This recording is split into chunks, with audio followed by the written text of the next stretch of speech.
stay tuned for Mystery Theater.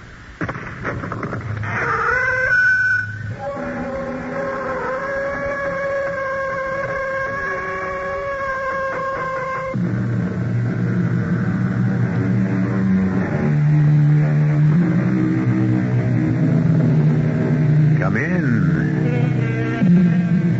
Welcome. I'm E.G. Marshall.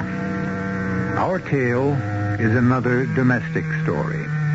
It's about the happy home life of a modern young family. A life, unfortunately, which is cut brutally short. Please be warned. Some of the scenes may not make you feel safe and secure, even if your door is locked and bolted. It's a story about a family man named David Farmer. Our mystery drama, Promise to Kill, was written especially for the Mystery Theater by Henry Slesar and stars Gordon Gould. It is sponsored in part by Buick Motor Division and Anheuser-Busch Incorporated, Brewers of Budweiser. I'll be back shortly with Act One.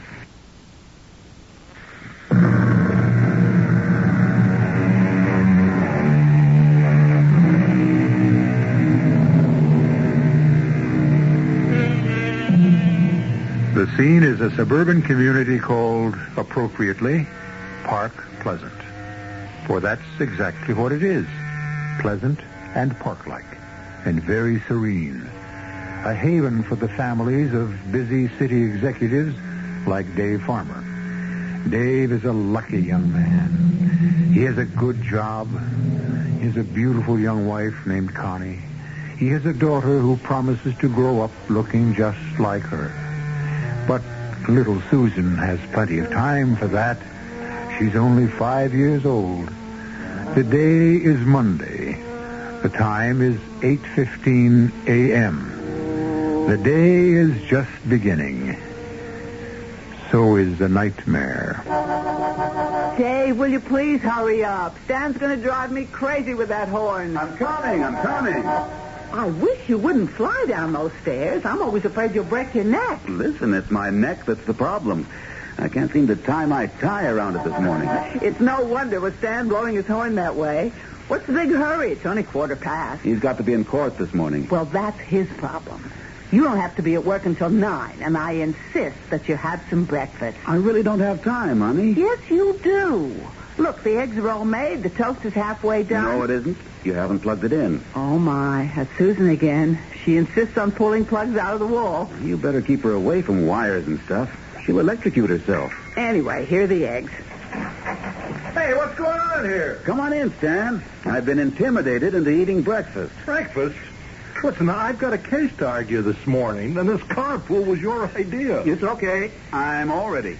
That didn't take long. You didn't even taste those eggs. They were great. Terrific. I am sorry to rush him out so early, Connie. Daddy! Uh-oh. A new complication. Where's my Pooh Bear? That's right, my darling. You told Susan you were going to bring her a Pooh Bear last night. But I did. I just got home too late to give it to her. She was already asleep. Well, where is it, Daddy? Wait a sec. Oh, for Pete's sake. Come on, Dave. Am I going to hang up my client for a woolly bear, huh? I want my Pooh Bear. Here it is, just as I promised. Oh, isn't he cute? Don't you love him, Susie? Oh, yes. Say thank you, Daddy. Thank you, Daddy. Dave, will you please... So long, darling. Bye. And will you call me this afternoon? Don't I always? Have a good day. You too, Stan. Thanks. You two have already ruined my day. Serves you right, bachelor.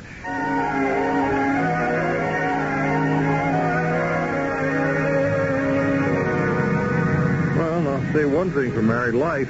Hasn't hurt Connie's looks. Yeah, she really looks great, doesn't she? Yeah, I've almost forgotten how pretty she is. It's the first time I've seen her in more than a month. That's not my fault, pal. I told you what to do.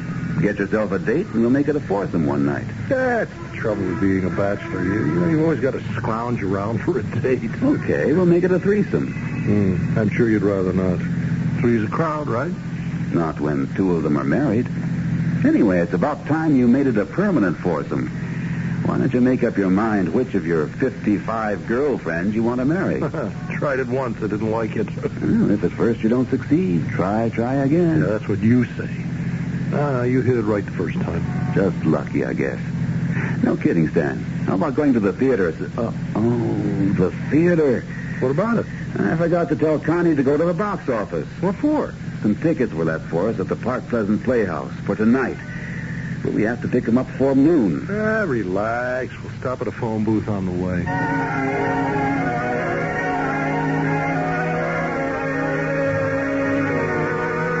Susie, are you sure you want to dry those dishes? Mommy can do them. I want to help. Well, it's sweet of you, baby, but there are only a few.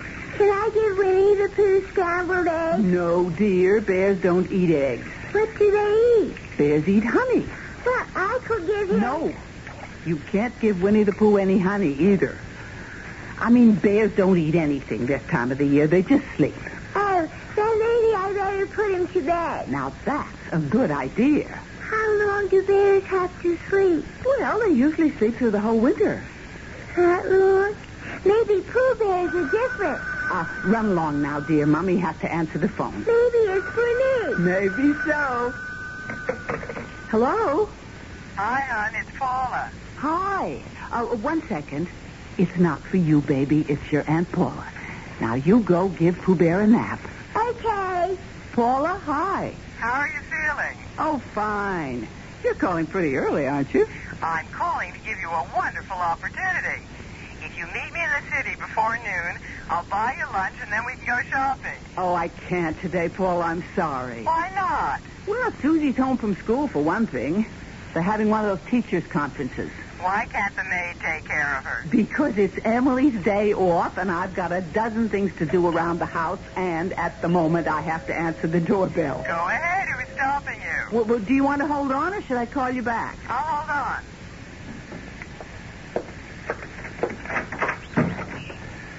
Oh, hello, Vernon. Hi, Miss Farmer.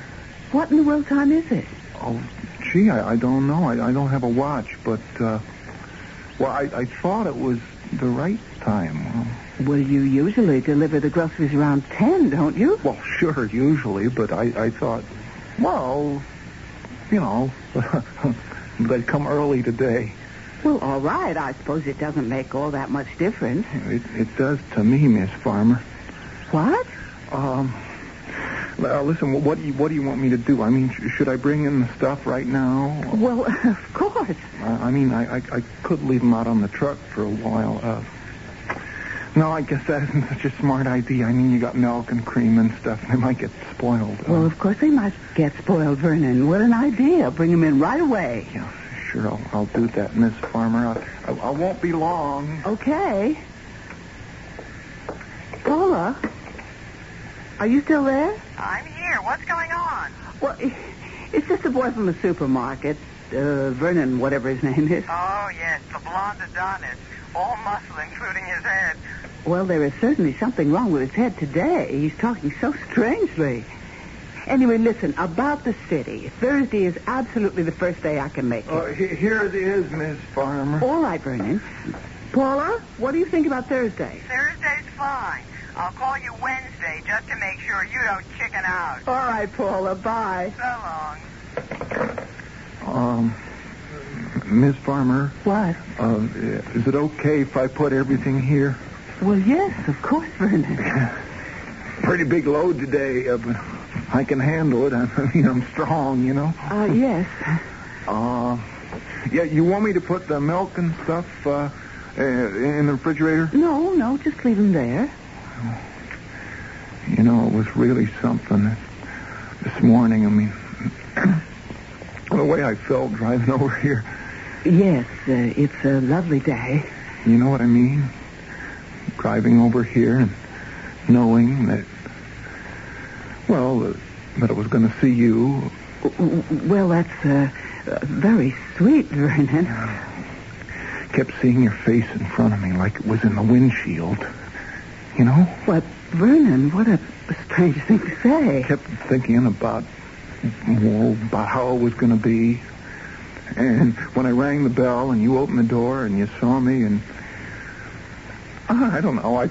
Here we are. I mean, just acting like always. Like always. You know, like nothing was special. Well, never mind the rest of that stuff, Vernon. I'll empty the boxes myself. Yeah, okay, that'll be better. We don't have much time, I guess. I gotta be back at the store around 9:30. Vernon, what are you doing? Oh, you've got such soft hands, you know. Please, don't do that. Listen, what about her, your little girl? Susie? What about her? Where is she, school or something? Vernon, stop that. Oh, your skin is... Oh, I don't know. It's like something else. It's not just not skin. For heaven's sake. Please, don't tease no more, Miss Farmer. Don't tease. I ain't got much time. Vernon, will you let me go? What is the matter with you? Where do you want to go? You want to go upstairs? You let me go. You let me go or I'll scream the house down. Don't do I will that. call the police. I swear I will. Now, you stop that, Miss Farmer. You just stop playing games with me. Don't, Mrs. Farmer. Now, please, be nice. Don't make me hurt you. Please.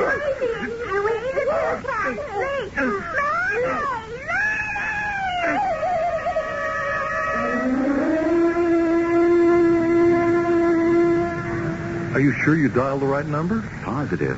Think I don't know my own number? A lot of people don't. Connie's got to be home. We left her only half an hour ago. Maybe she's in the bath. Susie picks up the phone when she is. I'll try just once more.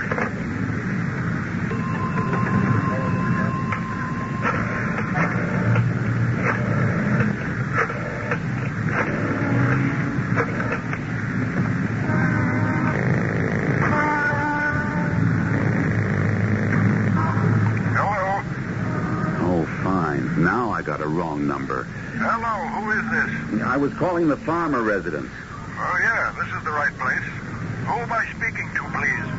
Well, maybe you can answer the same question, since it's my house. Are you Mr. David Farmer? Yes, that's right. And who are you? This is Patrolman Ernest McLeavy, Mr. Farmer. Did you say patrolman? What was that? Listen, is there something wrong out there? Was there a fire or something? Good Lord, Dave, what... No, Mr. Farmer. It's not a fire. Could you please tell me where you're calling from? I'm in a phone booth on the expressway. For Pete's sake, will you tell me what you're doing in my house? Let me speak to my wife. I'm sorry, Mr. Farmer. You can't do that. Maybe it would be best if you came back home. I'm not doing anything until you tell me what happened there. There was a little trouble. I mean, a lot of trouble. I want to know what kind. You'd better just come back here, Mr. Farmer. Your wife and kid were hurt very bad. Oh, Lord. Connie. Susie. How bad? What's going on, for Pete's sake? I want to know what happened. I want to know how they were hurt and how badly. I hate to tell you, Mr. Farmer. I mean, just like this over the phone. Damn you, tell me. They're dead. Both of them are dead, Mr. Farmer.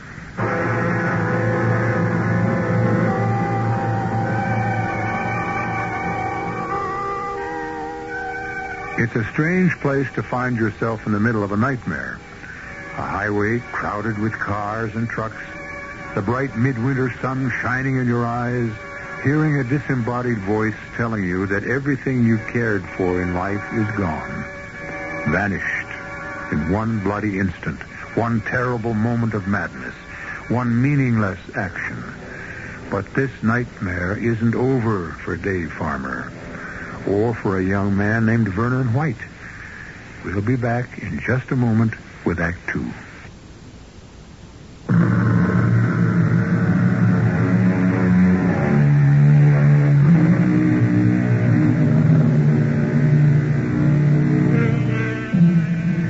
The scene changes. We are no longer in the quiet suburb of Park Pleasant. We are in a large, high-ceilinged room, flanked by American flags, solemn with the traditions of American justice. This is a courtroom. Seated in the front row is David Farmer. Beside him sits his friend Stan, his sister-in-law Paula.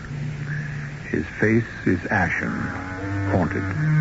And at the defense table, his hair neatly combed and brushed, his cheeks rosy, Wearing his best blue suit, looking very much like the all-American boy, sits Vernon White, killer.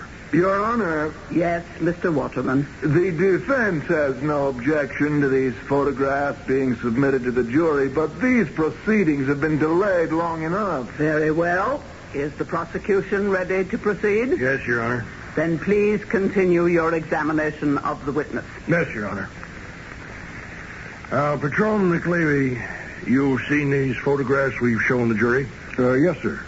Is it an accurate representation of the scene you discovered that morning at the Farmer house? Yes, sir. That's what I found. A young woman, brutally assaulted, strangled to death. Yes, sir. Evidence of a struggle. Yes, sir. A young wife and mother slain in her own kitchen, and a child 5 years old slain just as horrible. Your Honor, may I object to the prosecution's use of such emotional terms? I beg the defense attorney's pardon. You're quite right. One hardly needs words like brutal and horrible to describe this crime. The facts speak for themselves. Now, Patrolman McLeavy, did you also see several boxes of groceries in that kitchen? Yes, sir. About 4 boxes. You concluded that a delivery had been made that morning. Yes, sir. The perishables hadn't been put away. And that led you to make inquiries in the neighborhood about the arrival of the grocery truck. Yes, sir. We learned that the truck from the Park Pleasant supermarket had been there and left. Mm-hmm. And you sought out the delivery boy, or should I say, the delivery man. Yes, sir. I interrogated Mr. Vernon White. See? And what did he tell you? He apologized. For what? He apologized for killing Mrs. Farmer and her daughter.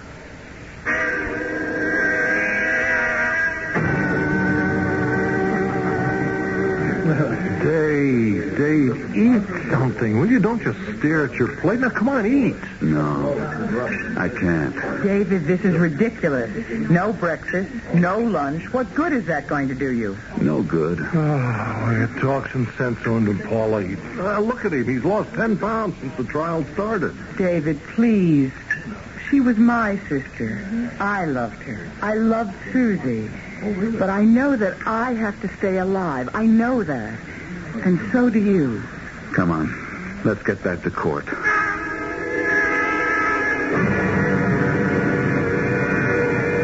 Vernon, was Mrs. Farmer alone when you walked into the kitchen? Yes? Did you attack her right away? Attack her? You heard me. Did you just reach out and grab her? Well, no, of course not. Did you try to embrace her, kiss her, anything like that? Yeah, I guess I did, because what, Vernon? Well, because I thought she liked me. Because I thought she wanted me to.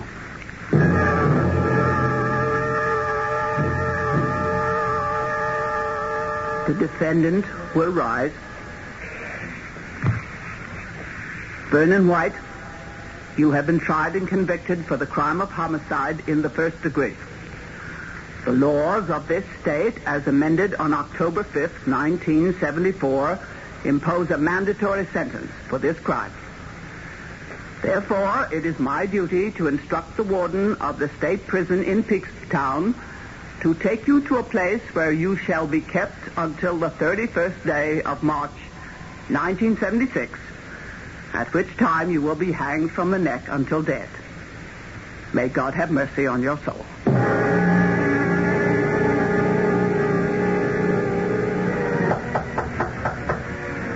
Who is it? I said, who is it? It's Paula. Please let me in, David. All right. Well, will the real David Farmer please shave?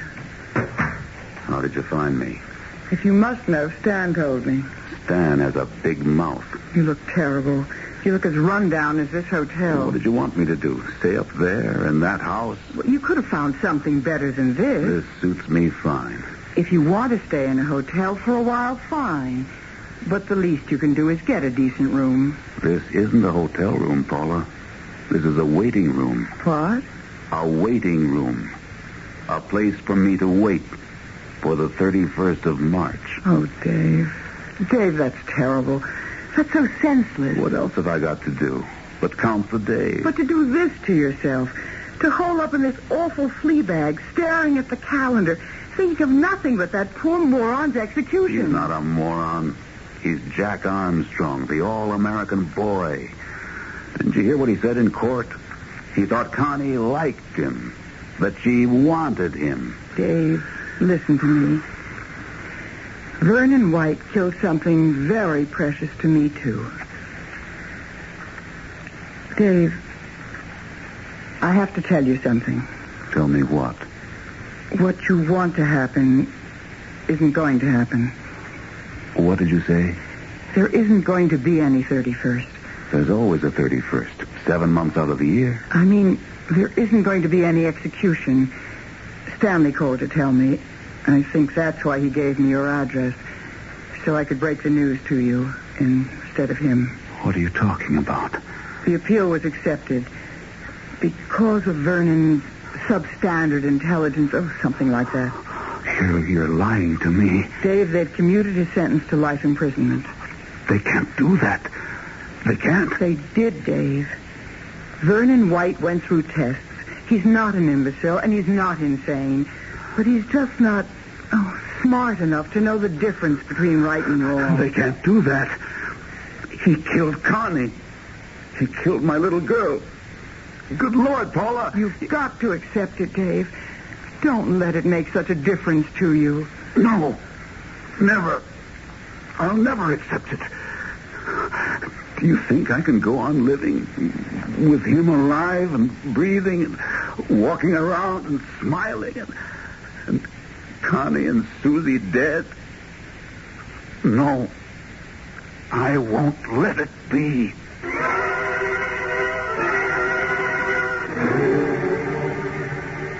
Stan, admit it. Vernon isn't crazy. They would have pleaded insanity if he was. It's not a matter of sane or insane, Dave. There is such a thing as clemency. Yes, clemency for the criminals, not for the victims. This kid's got an IQ of under 80. He was smart enough to think Connie liked him. He thought she had a crush on him. He was so used to having girls ogle him in the supermarket, juggling those crates with his big muscles. Dave, this is useless. The court has accepted the appeal. You just don't have any recourse. You're wrong. I do. Like what? I'm going to kill him, Stan. Huh? That's all I can do right now. I have to kill that animal, or I have to stop living myself.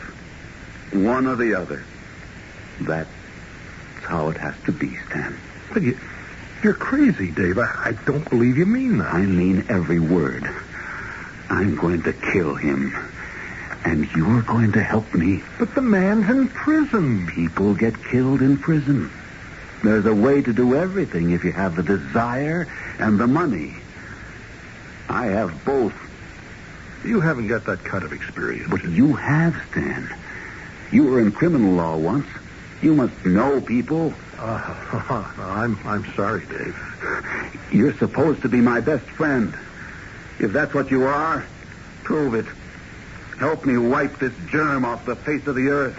It wouldn't prove anything. It will to me. I want his life for Connie's, for Susie's, and mine. Whose life do you want to save, Stan? Vernon White's or mine? Oh, no. I hope you're not talking about... Sure, that's what I'm talking about. You heard what I said. I can't live if he does. I'd just as soon stick my head into an oven. You are putting me in one hell of a spot. Find out what I have to do, Stan.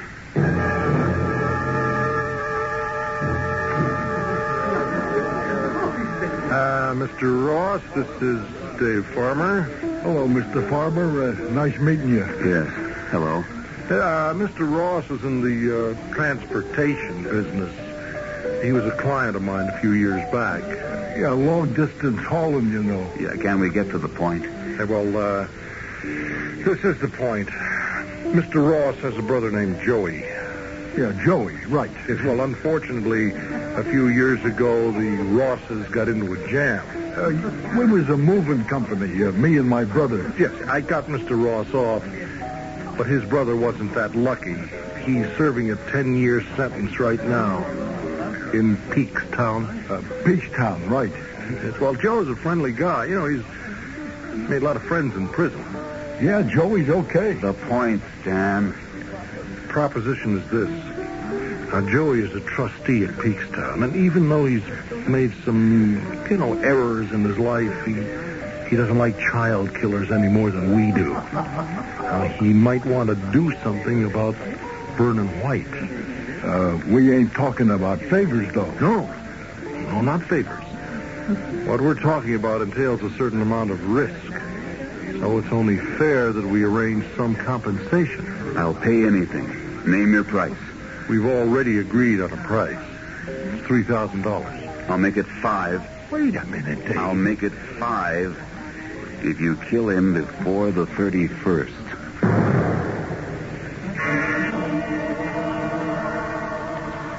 Let's see. When did you pay this plumbing bill? I don't know, Paula. It's marked paid, but I don't see the canceled check. What does it matter? It does matter, Dave. You can't let everything slide this way. Half a dozen people are threatening to sue you for this or that. And I suppose you know that you let your insurance policy lapse. You went right past the 30-day grace period. What's the difference? You know why I had that policy. But it's ridiculous to let it lapse. One of these days you might Don't say that, Paula. Anyway, I called your broker and arranged to have it paid. I'm surprised Stan didn't do that for you when he had the power of attorney. Stan isn't a bookkeeper. He's a lawyer. Still, he could have been more helpful. He knew how spaced out you were. He could have hired a girl or somebody to pay your bills, keep your accounts in order. Paula, will you stop taking off on Stan? What have you got against the guy? What have you got in his favor? He's my best friend. He proved that. Maybe. I wonder how friendly he'd be if you were broke. Oh, cut it out, Paula. Oh, look at this checkbook. None of the stubs filled in. And you must have spent $1 zillion. There were expenses. I know that. But Stan sold those securities for you back in March. That meant a deposit of almost $100,000. Paula, I can't think now. Okay. But I just want you to know that there are expenditures I can't explain. Hello? Dave, it's Stan. Yeah? What's happening? Dave, don't get upset about this. But something went wrong up in Peakstown. What do you mean, wrong? I don't have all the details yet. Our friend Joey up there tried to fulfill his mission this morning, but he botched it. How? Vernon isn't dead. He's hurt. He's got a knife wound, but he's alive. We had a deal, Stan. I know. We won't pay until we get what we pay. I don't care about the money. It's just a delay, that's all. Well, for how long? We can't be sure. Vernon's in the prison hospital. It's a hard place to reach, Dave. But don't worry. Mr. Ross says he'll get the job done. He's got to. He's got to.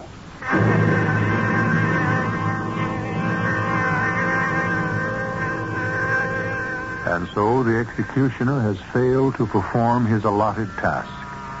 Vernon White is alive, and not so well, in the prison hospital. But the physicians who will treat his wounds don't know that he's suffering from what might well be a terminal illness, the disease called revenge. We'll see if Dave Farmer gets that revenge in a few moments when I return with Act 3.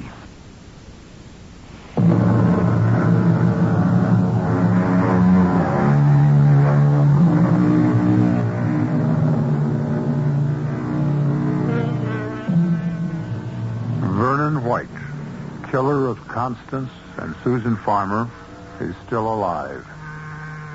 David Farmer is alive, too, if walking, talking, and breathing are signs of life. As his sister-in-law, Paula, sits in a restaurant table, and looks at his pale features. Her eyes are clouded with pity. Dave, when I first met you, when Connie introduced us, I remember thinking you were sweet and kind. Maybe a little vulnerable. Vulnerable? Seeing what you wanted to see in people. Giving them nice, clean images. Even if they were more complicated than you wanted them to be. I suppose you're talking about Stan. No. I'm talking about Connie. Connie? You see, I had my sister for a sister much longer than you had her for a wife. I never saw anything complicated about Connie. It was hard to see. She had such a bright, glowing surface. Paula, we were married 6 years. Do you think I didn't know Connie? She always wanted so much, Dave. That's what worried me when she told me she was getting married. She was used to 100 phone calls, 7 dates a week, 50 men in her life at all times. She was beautiful, Paula. I know. She was dazzling.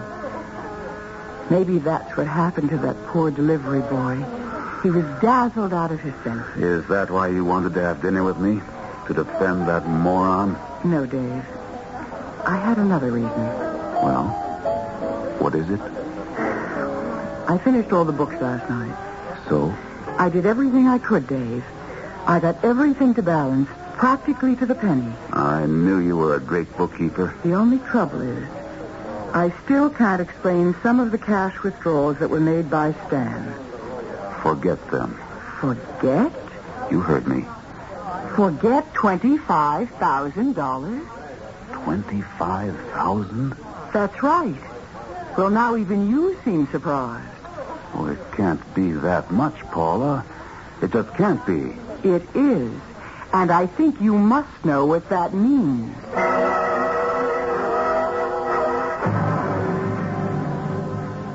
$25,000? All taken out in cash.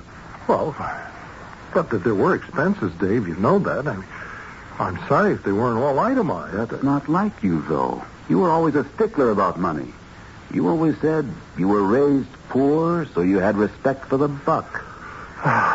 Look, Dave, I wasn't at my best at the time either. Now, Connie meant a lot to me, too. You know. Stan, what happened to that money?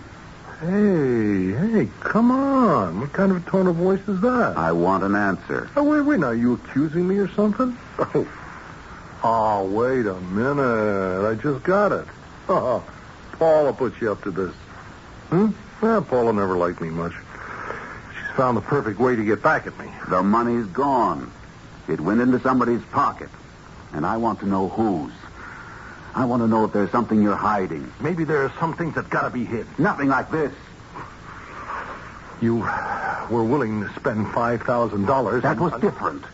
That money had a special purpose. Now, what's the special purpose for that $25,000? I wanted to spare you the truth, Dave. What truth?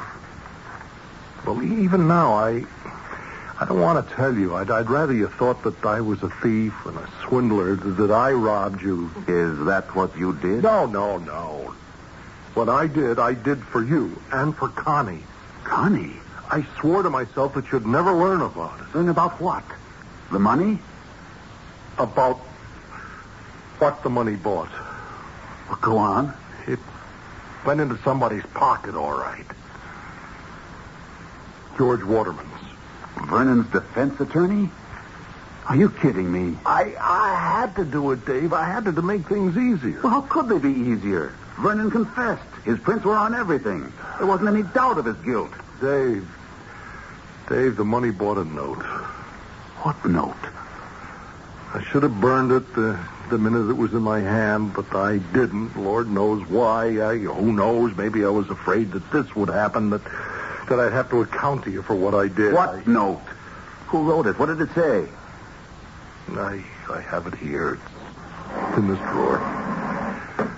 Oh, I would give my right arm if you never had to see it. It's Connie's stationery. Yes. Her handwriting. Yes. I have to see you. Dave leaves for the city at 8:30. I'll try to send Susie out to day school. I'll be waiting for you, darling. Please don't disappoint me. I am sorry, Dave. It's her handwriting. I know. I have to see you. Dave leaves for the city. Good Lord, Stan. What does this mean? The note was sent to Vernon White. No, that just can't be. He turned it over to his attorney after the arrest. Waterman didn't want to submit it into evidence before he talked to me. He knew it wouldn't make any difference as far as the verdict was concerned. It might even have made his client a little less pathetic, but he knew it would make a difference to us. I'm not going to believe it. I'm not. Oh, heaven help me. I didn't want to either. But it's the truth. $25,000 worth of ugly truth.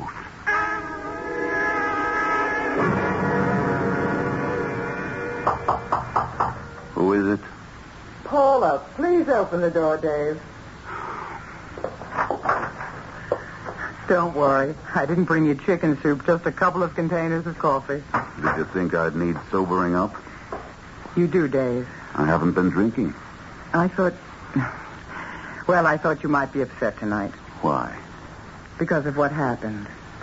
Have you been talking to Stan? No, of course not. I have nothing to say to Stan, and he vice versa. I meant about Vernon White. Do you still take your coffee black? What about Vernon? He was released from the prison hospital, but the authorities thought it would be too risky just to put him back among the same prisoners, so they transferred him. Where? Well, I guess they thought he couldn't be very dangerous after the knife wound and all that, but he must be a strong young man. Get to the point. He got away, Dave. Vernon's loose.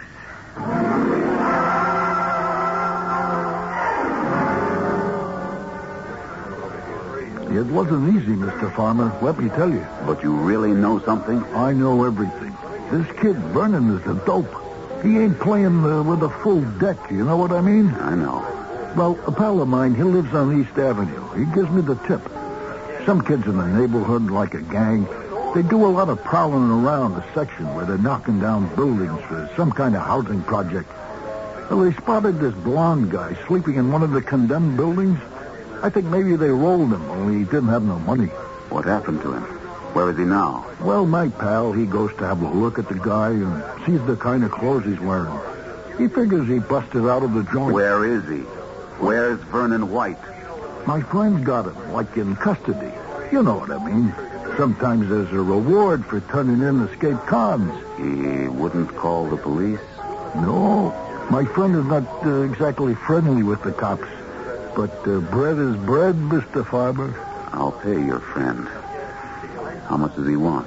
1,000? More like 2. And then there's me. I put in a lot of time. All right. 1,000 for you, 2 for your friend. Only, I want one other thing. I want a gun.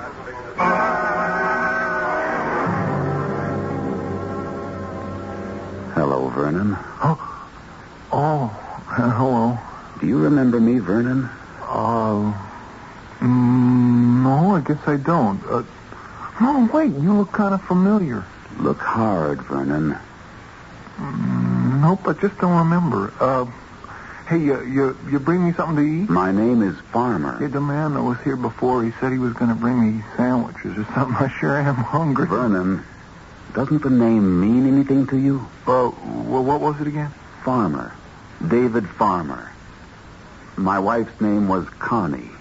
My daughter was named Susan. Do you remember now? Yeah, I remember. I saw you up at Park Pleasant and in the court. I'm her husband, Vernon. The husband of the woman you murdered. The father of the child. Gee, Mr. Farmer, I'm really sorry about what happened. I really am. Yes, Vernon, everyone told me you were sorry. Yeah, I mean, I didn't mean to hurt your wife. I really didn't. And the little girl? Yeah, I didn't mean to hurt either one. You liked them, didn't you? You liked my wife, and she liked you. Well, I thought she did, Mr. Farmer. She told me she did. Only when I came to see her, like she asked me to, she put up this big fight, and I got all upset about it. I didn't know what I was doing anymore. A lot of the girls like you, don't they, Vernon? Yeah. A lot of girls at the store. Hey, is that a real gun? Yes. Oh. Yeah, well, anyway, she sent me that note, and I thought she was like the girls in the store. Well, she said it was good looking. That's what he told me. He? Who told you? Well, he did. He did. Yeah, the man I used to see there. What man? I forget his name. The lawyer. What? Yeah, he told me that she liked me. And I'd be loading up stuff at the supermarket, and he'd drive up and say, "Hey, Vernon, Mrs. Farmer thinks you're a real good-looking kid. She'd really like to get you all." You're crazy. Nobody told you any such thing. Yeah, he did. And then he gave me this note that she wrote to me. He gave you the note? This lawyer? Yeah. I swear, he gave me this note, and it said, "I want to see you. My husband's going to the city, and I want you to come around." You're a liar. You're a liar. No, look, I swear it's true. He was that friend of yours, the one that you drove around with a lot. And he gave me the note, and I went there, and she didn't like me. She didn't like me at all. And that's when everything went wrong. Everything.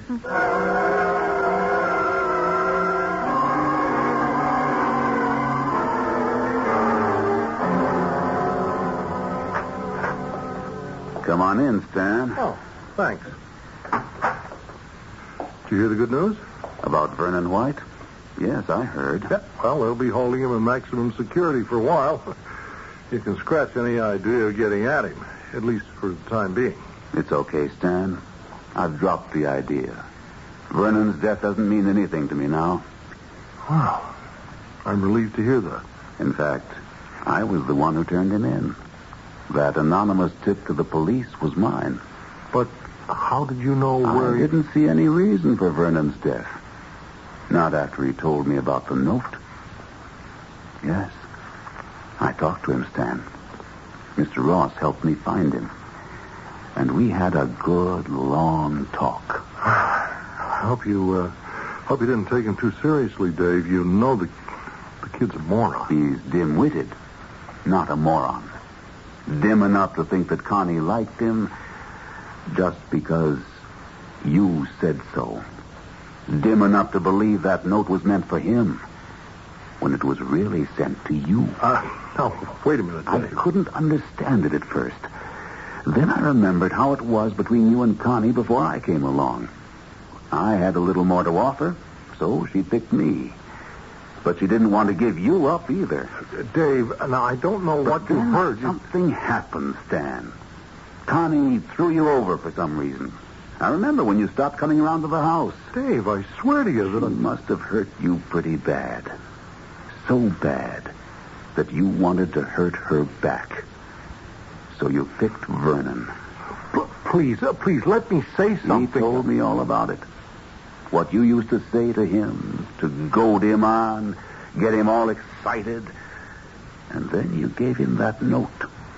The note Connie once sent you. I didn't mean it to work out the way it did. So help me, I didn't. I didn't know what he'd do. I just wanted to teach her a lesson. That's why you were willing to help me. Willing to let me kill that boy. So he'd never give you away. Dave, I didn't mean it. I didn't want it to happen, Dave. But it happened. He killed them. Connie and Susie. You killed them. No, it's not me. I swear it wasn't. Will you swear, Stan? Yes. On your knees? On my knees, Dave, on my knees. I swear it wasn't me. Dave, that gun, It's the 31st, Stan.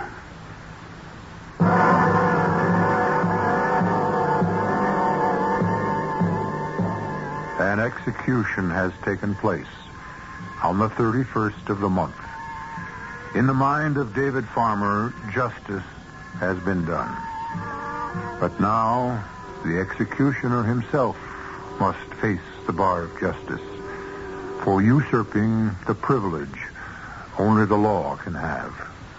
Only the law must have. I'll be back shortly.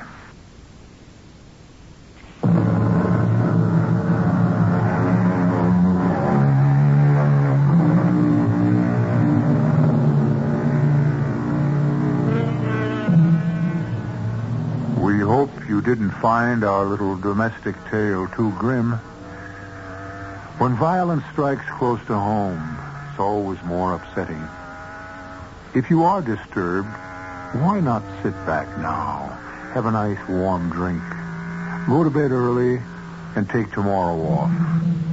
Then you'll be all ready for a little more terror and suspense when we return with another episode of Radio Mystery Theater. Our cast included Gordon Gould, Earl Hammond, Russell Horton, Hetty Galen, Leslie Woods, and Roy LeMay. The entire production was under the direction of Himan Brown. Radio Mystery Theater was sponsored in part by Anheuser-Busch Incorporated, Brewers of Budweiser, and Buick Motor Division. This is E.G. Marshall inviting you to return to our Mystery Theater for another adventure in the macabre. Until next time, pleasant dreams.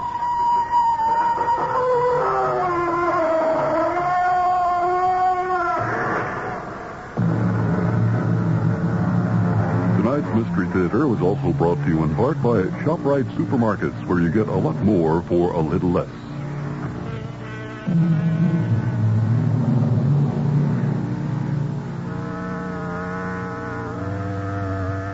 The preceding program was furnished by CBS Radio. Your dial is set for news with John Scott.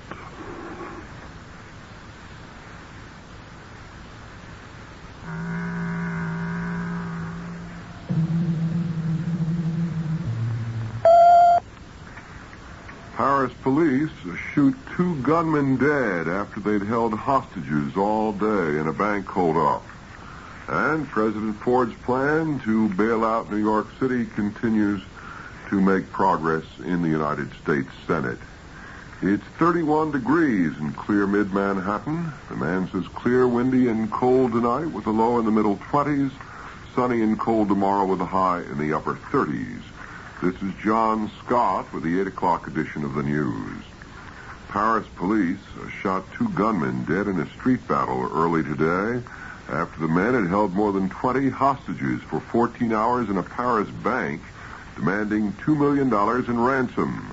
The gunmen had left the bank with hostages in a getaway car provided by police and with sacks apparently containing money.